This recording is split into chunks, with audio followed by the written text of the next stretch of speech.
വിദഗ്ധ സമിതി എന്താണ് റിപ്പോർട്ട് കൊടുത്തിരിക്കുന്നതെന്ന് എനിക്കറിയത്തില്ല. ആ റിപ്പോർട്ടിൻ്റെ കോപ്പി എനിക്ക് കിട്ടിയിട്ടില്ല. അത് നിങ്ങൾക്ക് അന്വേഷിച്ച് കണ്ടുപിടിക്കാവുന്നതാണ്. എനിക്ക് അതിൻ്റെ കോപ്പി അതിൻ്റെ ഈ വിശദീകരണ കത്തിനകത്ത് അവർ തന്നിട്ടില്ല. അവരെന്താണ് എഴുതിയിരിക്കുന്നതെന്നും എനിക്കറിയില്ല. കാരണം അവർ അതിൽ വന്നിട്ടുള്ള എല്ലാ 4 പേരും എൻ്റെ സഹപ്രവർത്തകർ തന്നെയാണ്. എൻ്റെ കൂടെ പല പ്രാവശ്യം ഒരുമിച്ച് വർക്ക് ചെയ്തിരുന്ന ജയകുമാറും പത്മകുമാറും കോമതി മാഡവും രഞ്ജു സാറും ഒക്കെയാണ്. അപ്പോൾ അവരൊന്നും എന്നെപ്പറ്റി അങ്ങനെ മോശമായിട്ട് എഴുതുന്നില്ല. അവർക്കൊക്കെ വർഷങ്ങളായിട്ട് ഒരുപാട് വർഷങ്ങളായിട്ട് ഡോക്ടർ ഹാരിസിനെ നന്നായിട്ട് അറിയാവുന്നവരാണ്. കത്തിലൂടെ അറിയിക്കേണ്ട കാര്യമില്ല. നമുക്ക് അവിടുത്തെ HDSൻ്റെ ഒരു സ്റ്റാഫ് ഞങ്ങൾക്ക് തന്നെ ഉണ്ട്. അവരവിടെ സാലറി വാങ്ങിക്കാൻ പോകുമ്പോഴും മറ്റേ ആവശ്യത്തിന് പോകുമ്പോഴും അവർ പോയി പറയാറുണ്ട്. ഷഹാന എന്നാണ് ആ കുട്ടിയുടെ പേര്, ഷഹാന. ആ കുട്ടിയോട് നിങ്ങൾക്ക് വേണമെങ്കിൽ ചോദിക്കാം. അത് ഞാൻ ഇന്നലെ വിളിച്ച് ചോദിച്ചിരുന്നു, നീ പറഞ്ഞിരുന്നോ? അപ്പോൾ അത് പറഞ്ഞു, പല പ്രാവശ്യം അത് പറഞ്ഞിട്ടുണ്ട്. പിന്നെ നമുക്കെന്ന് പറഞ്ഞു കഴിഞ്ഞാൽ ഇതിപ്പോൾ കത്ത് മുഖേന അറിയിക്കാനുള്ള ഒരു വലിയ പ്രശ്നം എന്ന് പറഞ്ഞു കഴിഞ്ഞാൽ നിങ്ങൾ പറഞ്ഞാൽ വിശ്വസിക്കത്തില്ല. അത് പറയാൻ എനിക്ക് നാണക്കേടുമുണ്ട്. ഈ കത്തടിക്കാനുള്ള പേപ്പർ വരെ ഞാൻ പൈസ കൊടുത്ത് വാങ്ങിക്കണം. കാരണം അവിടെ ഒരു പ്രിൻ്റ് എടുക്കാനുള്ളൊരു പേപ്പർ പോലും നമുക്കവിടെ കിട്ടിയിട്ടില്ല. ഒന്നുകിൽ നമ്മളത് പൈസ കൊടുത്ത് ഞാൻ 500 പേപ്പർ വെച്ച് വാങ്ങിച്ച് എൻ്റെ റൂമിൽ വെച്ചിട്ടുണ്ട് പൈസ കൊടുത്ത്. അല്ലെങ്കിൽ ഏതെങ്കിലും മെഡിക്കൽ കമ്പനിക്കാരെ കൊണ്ട് ഞാൻ ഒരു സെറ്റ് പേപ്പർ വാങ്ങിച്ചാണ് നമ്മുടെ ഈ പേപ്പർ തന്നെ അടിച്ചു കൊടുക്കുന്നത്. അത്രയും വലിയ ഗതികേടാണ്. പിന്നെ എങ്ങനെയാണ് നമുക്കിങ്ങനെ പേപ്പറിൽ എപ്പോഴും അടിച്ചു കൊടുക്കാൻ പറ്റുന്നത്? പിന്നെ എനിക്ക് സ്വന്തമായിട്ട് ഓഫീസില്ല, എനിക്ക് സ്വന്തമായിട്ട് സ്റ്റാഫില്ല, എനിക്ക് സ്വന്തമായിട്ട് ഒരു പ്രിൻറ്റിങ് മെഷീൻ പോലും ഇല്ല.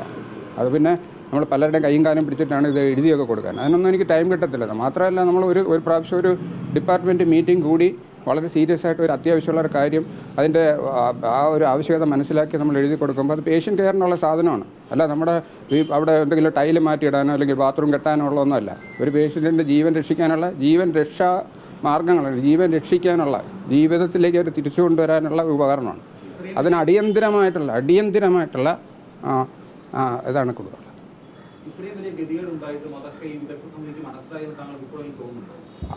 വിദഗ്ധ സമിതിക്ക് അത് മനസ്സിലായോ എന്തോന്ന് അറിയില്ല. അതെന്തായാലും അത് എല്ലാവരും മനസ്സിലാക്കണം. അത് ഇതിനകത്ത് സാമ്പത്തിക പ്രതിസന്ധിയൊന്നും ഇതിനകത്ത് വരേണ്ട കാര്യമില്ല. സാമ്പത്തിക പ്രതിസന്ധിയൊന്നും അല്ല ഇതിൻ്റെ അകത്തൊക്കെ. കാരണം സാമ്പത്തിക പ്രതിസന്ധിയൊന്നും അതിനെ അഫക്റ്റ് ചെയ്യാൻ പാടില്ല. ഒരു പൗരൻ്റെ ജീവിതത്തിനെ സാമ്പത്തിക പ്രതിസന്ധി ഒരു കാരണവശാലും അഫക്റ്റ് ചെയ്യാൻ പാടില്ല.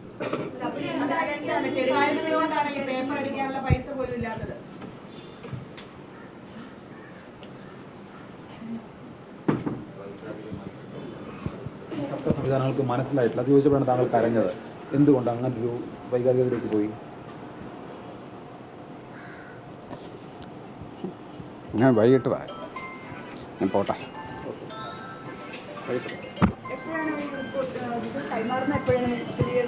അത് ഒരാഴ്ചത്തെ സമയം തന്നിട്ടുണ്ട്. ഇപ്പോൾ ഡോക്ടറിൻ്റെ കരച്ചിലെന്ന് പറയുന്നത് താങ്കളിപ്പോൾ കണ്ണ് ഇല്ല. ഒരു കാര്യം ചോദിച്ചോട്ടെ, ഡോക്ടർ ഇപ്പോൾ നൽകിയിരിക്കുന്ന ഇപ്പോൾ ഒരു പുറത്ത് വന്നിരിക്കുന്ന ഒരു റിപ്പോർട്ടിൽ, ആ റിപ്പോർട്ടിൽ ജൂലൈ 2-ാം തീയതി ഈ പ്രോബ് വാങ്ങിയതായിട്ട് പറയുന്നുണ്ട്. ഡോക്ടർ ഹാരിസ് അന്ന് സമൂഹ മാധ്യമങ്ങളിലൂടെയും പിന്നീട് മാധ്യമങ്ങളിലൂടെയും ഉന്നയിച്ച വിഷയത്തിന്മേൽ ഒരു വിദഗ്ധ സമിതി മെഡിക്കൽ വിദ്യാഭ്യാസ വകുപ്പിലെ ഡോക്ടേഴ്സിനെ, മുതിർന്ന ഡോക്ടേഴ്സിനെ ഉൾപ്പെടുത്തിക്കൊണ്ടൊരു വിദഗ്ധ സമിതി രൂപീകരിക്കുകയും ആ വിദഗ്ധ സമിതി വിശദമായിട്ടുള്ള അന്വേഷണങ്ങൾ, രേഖകളെല്ലാം പരിശോധിച്ച് സമർപ്പിക്കുകയും ചെയ്തിരുന്നു. ആ റിപ്പോർട്ടിൻ്റെ അടിസ്ഥാനത്തിൽ ഇപ്പോൾ സ്വാഭാവികമായിട്ടുള്ള ഡോക്ടർ ഹാരിസിന്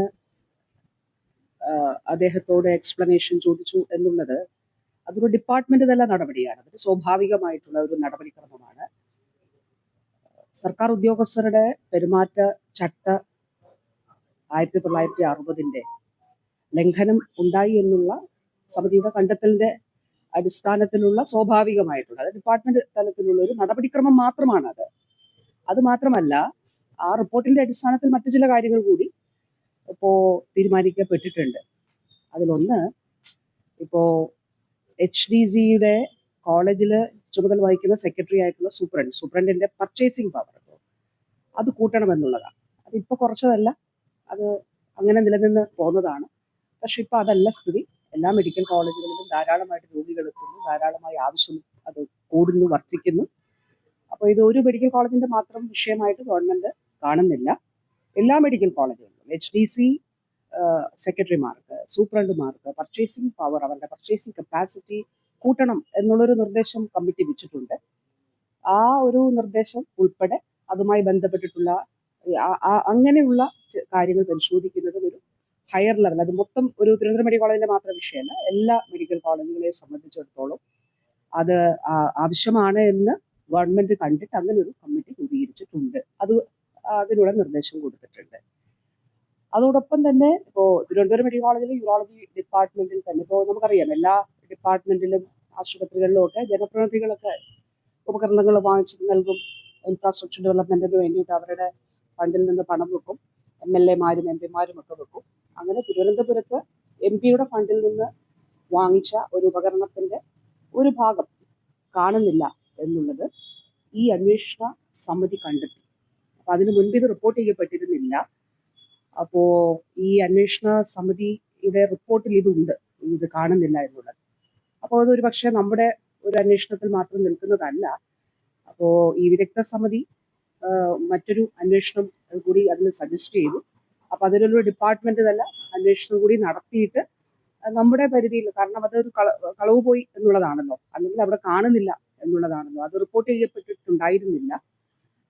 അപ്പോൾ ഈ സമിതിയുടെ അന്വേഷണത്തിലാണ്, സമിതി എല്ലാം അവിടെ പരിശോധിച്ചതിന്റെ അടിസ്ഥാനത്തിലാണ് കണ്ടെത്തിയിട്ടുള്ളത്.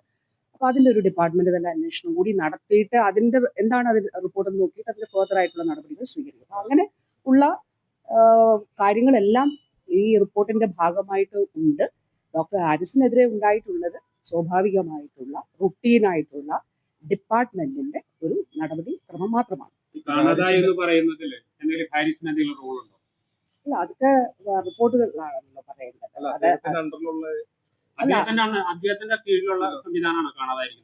അതല്ല യൂറോളജി ഡിപ്പാർട്ട്മെന്റ്, അത് ഞാൻ പറഞ്ഞില്ലേ, അത് ഇങ്ങനെയുള്ള പല വിഷയങ്ങൾ അതിലുണ്ട്. ഒന്ന് ഡോക്ടർ ഹാരിസന്റെ ബന്ധപ്പെട്ടുള്ള ഒരു ഡിപ്പാർട്ട്മെന്റിന്റെ ചട്ടപ്രകാരം സ്വീകരിക്കേണ്ട, അതിപ്പോ നിലവിലുള്ള ചട്ടപ്രകാരം നടപടികൾ എടുക്കാതിരിക്കാൻ ഒരു ഉദ്യോഗസ്ഥനും പറ്റില്ല, ആർക്കും പറ്റില്ലല്ലോ. അപ്പൊ അതുകൊണ്ട് ഡിപ്പാർട്ട്മെന്റ് തലത്തിലുള്ള നടപടിയാണ് ഇപ്പോൾ DMEയുടേതായിട്ടുള്ള ആ നടപടി ഉണ്ടായിട്ടുള്ളത്. രണ്ടാമത് ഞാൻ ഈ പറഞ്ഞ പർച്ചേസിങ് പവർ കൂട്ടുക എന്നുള്ള കപ്പാസിറ്റി, അതിന്റെ കാരണം എന്താണ്? മുമ്പുള്ള സ്ഥിതിയല്ല മെഡിക്കൽ കോളേജിൽ, ധാരാളമായിട്ട് ആളുകൾ എത്തുന്നുണ്ട്. അപ്പോൾ ഈ റിപ്പോർട്ടിൽ തന്നെ പറയുന്നുണ്ട്, അവർ കണക്കെടുത്തിട്ടുണ്ട്, ഡിപ്പാർട്ട്മെന്റ് തലത്തിലുള്ള നടപടിയാണ് ഇപ്പോൾ DMEയുടേതായിട്ടുള്ള ആ നടപടി ഉണ്ടായിട്ടുള്ളത്.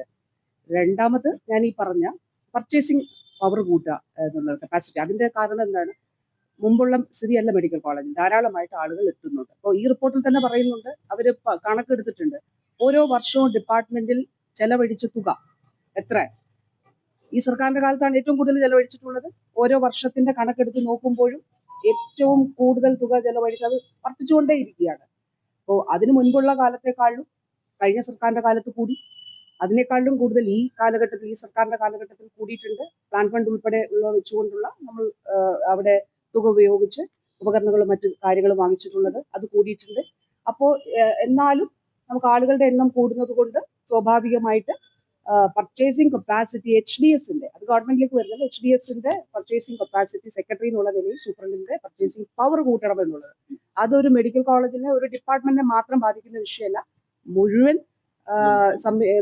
മെഡിക്കൽ കോളേജുകളെ ബാധിക്കുന്നതാണ്. അത് മാത്രമല്ല ഇതിലൊക്കെ ഉള്ള പറയില്ല, ഇപ്പൊ ഏതെങ്കിലും ഒരു ഇതിൽ തന്നെ ഈ അതിലൊരു പ്രൊസീജിയർ ഉണ്ടല്ലോ, ഇതൊക്കെ കാലാകാലങ്ങളായി നിലനിൽക്കുന്ന പ്രൊസീജിയറുകളാണ്. അപ്പൊ ആ പ്രൊസീജിയർ ഒരു ഉദ്യോഗസ്ഥൻ മാറ്റിയാൽ ആ ഉദ്യോഗസ്ഥൻ ഓഡിറ്റ് ഒബ്ജക്ഷൻ ഉണ്ടാകുന്ന സാഹചര്യം ഉണ്ടാകും. അതാണല്ലോ നമ്മൾ കാണുന്നത്. അപ്പൊ അങ്ങനെയൊക്കെയുള്ള എല്ലാ കാര്യങ്ങളിലും ഒന്ന് പരിശോധിക്കുന്നതിന് വേണ്ടിയിട്ടാണ് ഒരു ഹയർ ലെവൽ കമ്മിറ്റി ഒരു വെച്ചിട്ടുള്ളത്. അത് ഇതിന്റെ ഭാഗമായിട്ട് മൊത്തത്തിൽ ഇത് പഠിക്കാന്ന് വെച്ചാൽ പർച്ചേസിംഗ് കപ്പാസിറ്റി കൂട്ടണം, HDSന്റെ പ്രൊസീജിയേഴ്സ് സംബന്ധിച്ചിട്ടുള്ള കാര്യങ്ങളിലും ഒക്കെ തന്നെ. അപ്പൊ അതാണ് ഈ സമിതിയുടെ ഒരു നിർദ്ദേശമായിരുന്നു. ഒരു കാര്യം കൂടി അതിന് മറ്റൊരു കാര്യമാണ് ഞാൻ ഈ പറഞ്ഞ. അപ്പൊ അങ്ങനെ പല തലത്തിൽ റിപ്പോർട്ടുമായി ബന്ധപ്പെട്ട് പല കാര്യങ്ങളും. അതെ, അത് ഈ റിപ്പോർട്ട്, ഈ സമിതി ആ ഡിപ്പാർട്ട്മെന്റിന്റെ കാര്യം മാത്രമാണ് നോക്കുന്നത്. അല്ല, ഒരു പ്രധാന മെഷീന്റെ ഇത് ഞാൻ പറഞ്ഞതേ ഈ ഒരു റുട്ടീനായിട്ടുള്ള നടപടി മാത്രമല്ല, പല കാര്യങ്ങളും റിപ്പോർട്ടിലുണ്ട് എന്നുള്ളത് പറഞ്ഞതാണ്. അതിലൊന്നാണ് ഹയർ സമിതിയുടെ ഇത്. മറ്റൊരെണ്ണം ഈ തരത്തിൽ അവിടെ ഒരു മെഷീൻ കാണുന്നില്ല എന്നുള്ളതുമായി ബന്ധപ്പെട്ട് സമിതി കണ്ടെത്തിയതാണത്. അപ്പൊ അത് ഈ ഡിപ്പാർട്ട്മെന്റ് തല അന്വേഷണത്തിന്റെ റിപ്പോർട്ട് എന്താണെന്ന് കാണട്ടെ, കാരണം അതിലൊക്കെ കൃത്യമായ രജിസ്റ്റേഴ്സ് ഉള്ളതാണല്ലോ.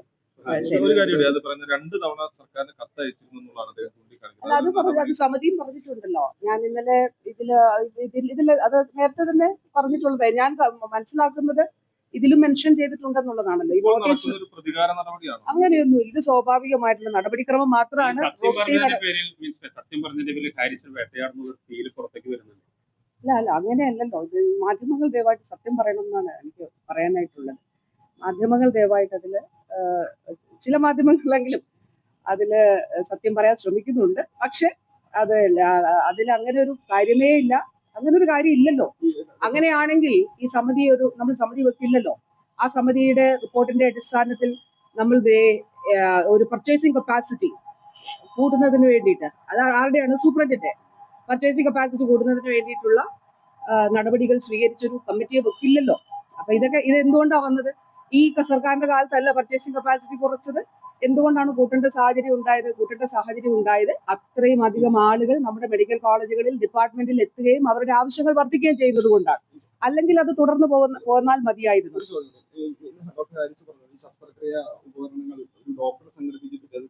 അതിലൊന്ന് അദ്ദേഹം പിന്നീട് പറഞ്ഞതൊന്നും ഞാൻ കമന്റ് ചെയ്തില്ല. ഈ ചെയ്തത്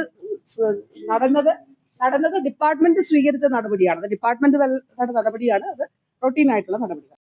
ഏറ്റവും പുതിയ വാർത്തകളും വിശേഷങ്ങളും വിരൽ തുമ്പിലറിയാൻ സീ മലയാളം ന്യൂസ് എല്ലാ ഡിജിറ്റൽ പ്ലാറ്റ്ഫോമുകളിലും ലഭ്യം.